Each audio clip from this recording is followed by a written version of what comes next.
जय हिंद बच्चों।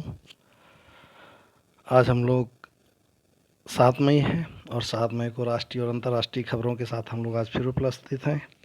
और आज हमें देखना है कि क्या ऐसा कुछ हुआ जो हमारी परीक्षा के लिए बहुत महत्वपूर्ण था। सेशन शुरू करने से पहले आप सबसे रिक्वेस्ट है कि इस करंट अफेयर्स को जब तक आप सीरियस होकर ना तो लिखेंगे ना तो इसको बार बार दोहराएंगे तब तक आप इसको तैयार नहीं कर पाएंगे, क्योंकि करंट एक ऐसी चीज़ होती है जो कंटेम्प्रेरी है नहीं कि एक बार उसको पढ़ लिया तो हमको कई वर्षों तक काम आएगा। ये परीक्षा तक के लिए महत्वपूर्ण होता है, उसके बाद इसको दूसरे फिर बदल जाना है। तो बेहतर ये है कि परीक्षा तक के लिए आप इसको बिल्कुल तैयार करके रखें। ऐसा ना हो कि परीक्षा के दौरान पहुँचे आप पास हो सब कुछ और तैयार कुछ भी ना हो।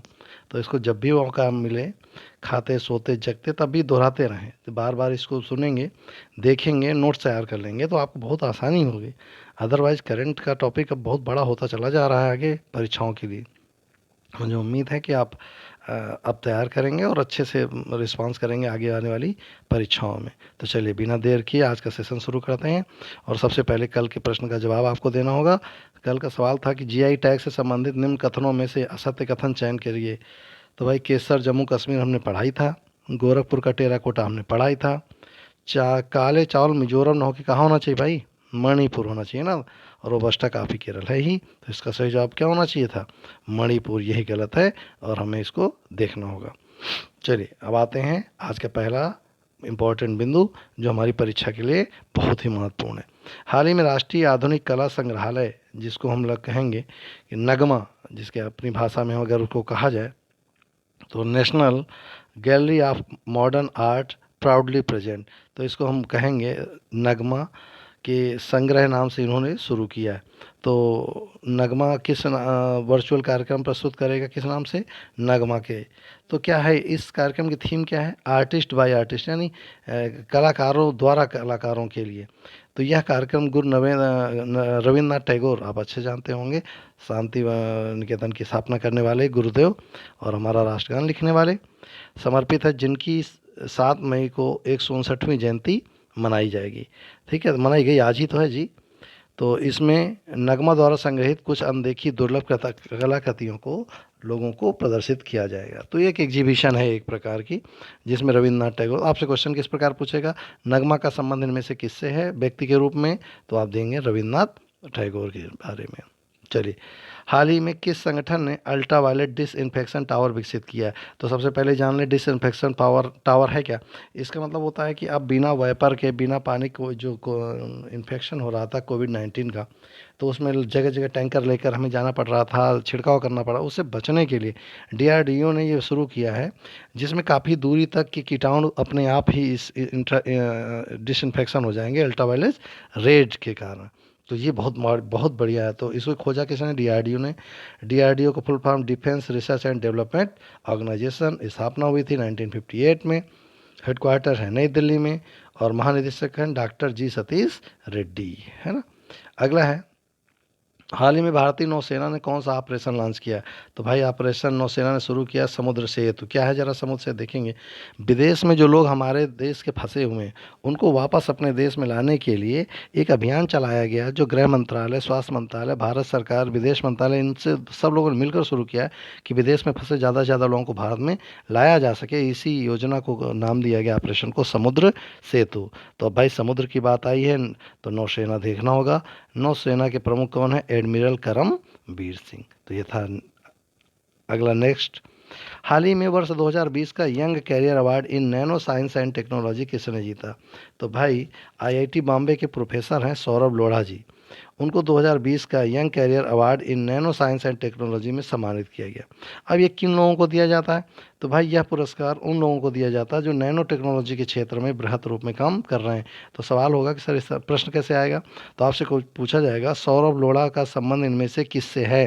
तो आपसे देगा नैनो टेक्नोलॉजी, अल्ट्रावायलेट, इंट्रावायलेट, ऐसे करके आपसे 4 क्वेश्चन देगा। तो आपको देख के ध्यान रखना होगा सौरभ लोढ़ा का संबंध है नैनो साइंस एंड टेक्नोलॉजी से। मैंने नैनो साइंस आपको पूरी एक एक करके पढ़ा रखी, आप नोट्स को पलट के देख लीजिएगा। अगला है, बैडमिंटन वर्ल्ड चैंपियनशिप 2020 को किस वर्ष के लिए स्थगित किया गया। अरे भाई सभी प्रतियोगिताएं स्थगित होंगी, इनको आपको फिर से तैयार करना होगा। सारी प्रतियोगिताओं में भीड़ होगी और भीड़ को इस समय संभव है नहीं, तो इसलिए सारी प्रतियोगिताएं आगे बढ़ाई गई। तो ये प्रतियोगिता 2020 को बढ़ाकर कहाँ किया गया, नवंबर 2021। और कहाँ होगा, इसे स्पेन के हुआवे में कैरोलिना मारिन स्टेडियम में आयोजित किया जाएगा। अब बात करते हैं BWF, बैडमिंटन वर्ल्ड फेडरेशन। इसका गठन कब हुआ था, 5 जुलाई 1934 को, यानी भारत के आज़ाद होने से कुछ ही समय पहले और भारत शासन अधिनियम से 1 साल पहले। इसका हेडक्वार्टर कहाँ है, कुआलालंपुर, मलेशिया में ना। और इसके अध्यक्ष कौन, पॉल एरिक हॉयरार्सन। आप इसको नोट्स पे देख लेंगे, बार बार रिपीट करने से आप आसानी से याद कर पाएंगे। हाल ही में पश्चिम बंगाल सरकार ने प्रवासियों के लिए कौन सी ऐप लॉन्च की, तो भाई उन्होंने एक नई ऐप लॉन्च की जिसका नाम है एग्जिट ऐप।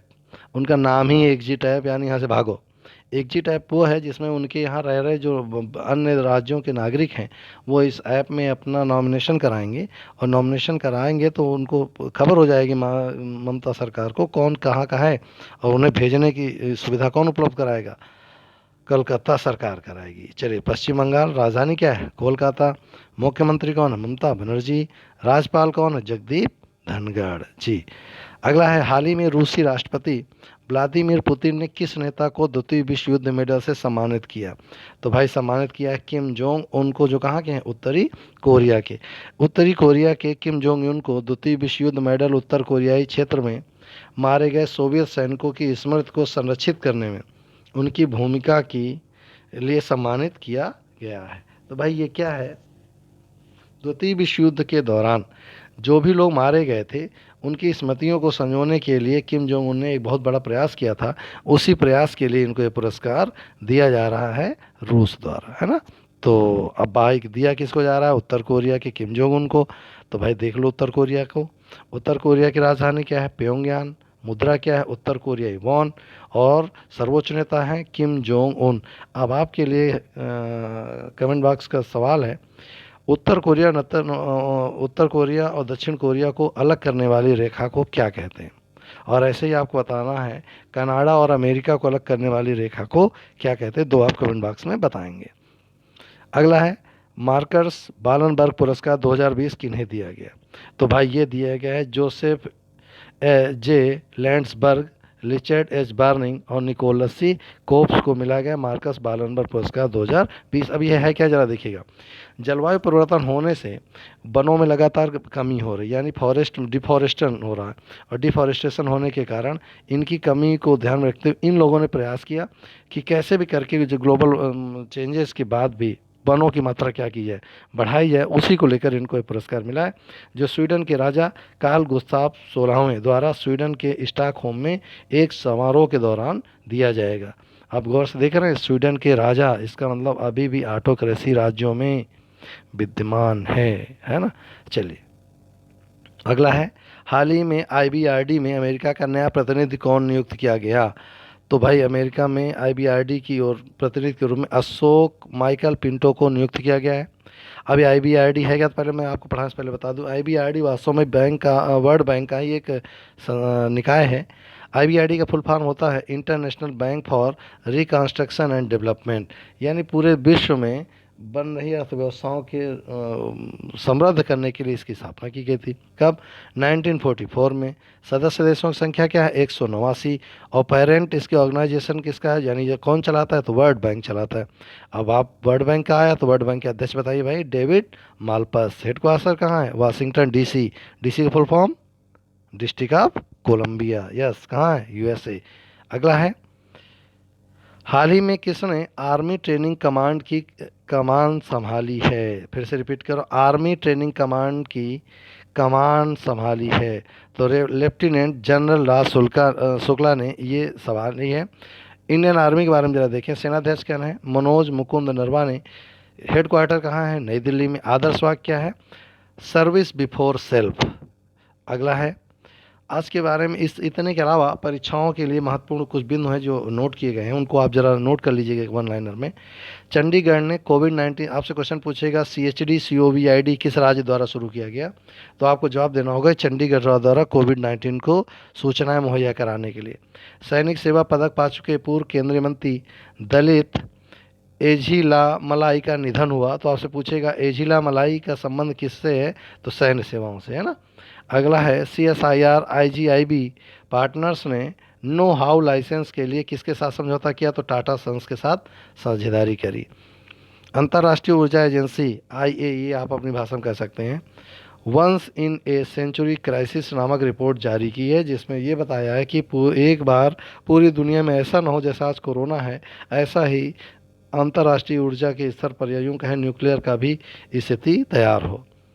हाल ही में महाराष्ट्र में पहली कोविड-19 टेस्टिंग बस लॉन्च की गई, यानी अभी तक भारत में ऐसा कोई राज्य नहीं जहाँ पर कोविड टेस्ट रास्ते में या मोबाइल होते हुए किया जाए, तो ये शुरू किया है किसने, महाराष्ट्र सरकार ने, है ना।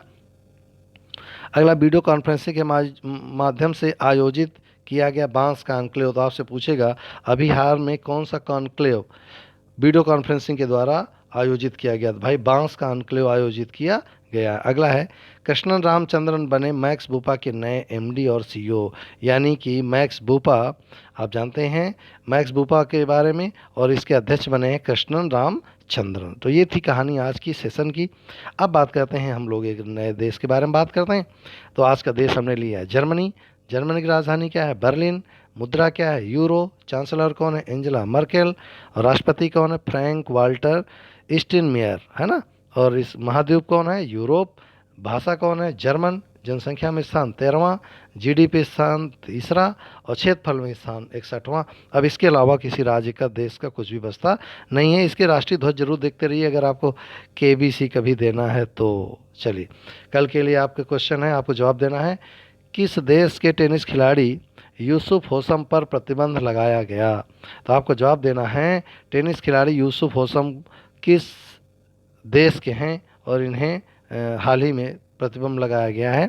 तो आपको जवाब देना है स्विट्जरलैंड, इंडोनेशिया, मिस्र, स्पेन, इनमें से कौन सा है जहां से ये संबंध रखते हैं। तो ये था आज का सेशन जो हमने आप तक पहुंचाया। अब आपकी जिम्मेदारी है कि परीक्षा में अपने रिजल्ट तक पहुंचाने का काम आप करें, और ज़्यादा से ज़्यादा बार इसको देखें ताकि आपको आसानी से सारी चीज़ें याद रहें। और करेंट इसका नोट्स तैयार कर लीजिए ताकि आसानी से आपको हर चीज़ समझ में आ सके। तो जितना ज़्यादा आप इसको दोहराएंगे उतनी आसानी से आप परीक्षाओं में प्रश्नों को अटेम्प्ट कर पाएंगे। अब समस्या आ रही होगी कि सर इतना करंट, इतना आप हिस्ट्री पढ़ा रहे हैं, यहाँ पढ़ा रहे हैं, हम इतना कैसे तैयार करें। तो भाई आपको 45 मिनट पूरे क्लास दिन में पढ़ना है, और इसके बाद आप पूरे दिन अपने काम करिए। 45 मिनट में जितनी देर पढ़िए, मन लगा के पढ़िए, दुनिया की बातें सब एक बार किनारे रख दीजिए, और 45 मिनट 1 घंटा अपने लिए जी भर के देंगे, ये सारी चीज़ें अपने आप दिमाग बैठ जाएंगी। बस आपको अपने अंदर ये एक चीज़ बैठा देनी है कि इस वर्ष जैसे ही ये बवाल ख़त्म होगा, जैसे ही कोई विज्ञापन मुझे मिलेगा, एक अवसर मिला है मुझे अपनी तैयारी कंप्लीट करने का, और मैं जैसे ही नया अवसर पाऊँगा मैं किसी भी एग्जाम को क्रैक करने की क्षमता रखता हूँ। तो इसी उम्मीद के साथ मिलते हैं कल नेक्स्ट सेशन में। आज फिलहाल इतना ही। जय हिंद।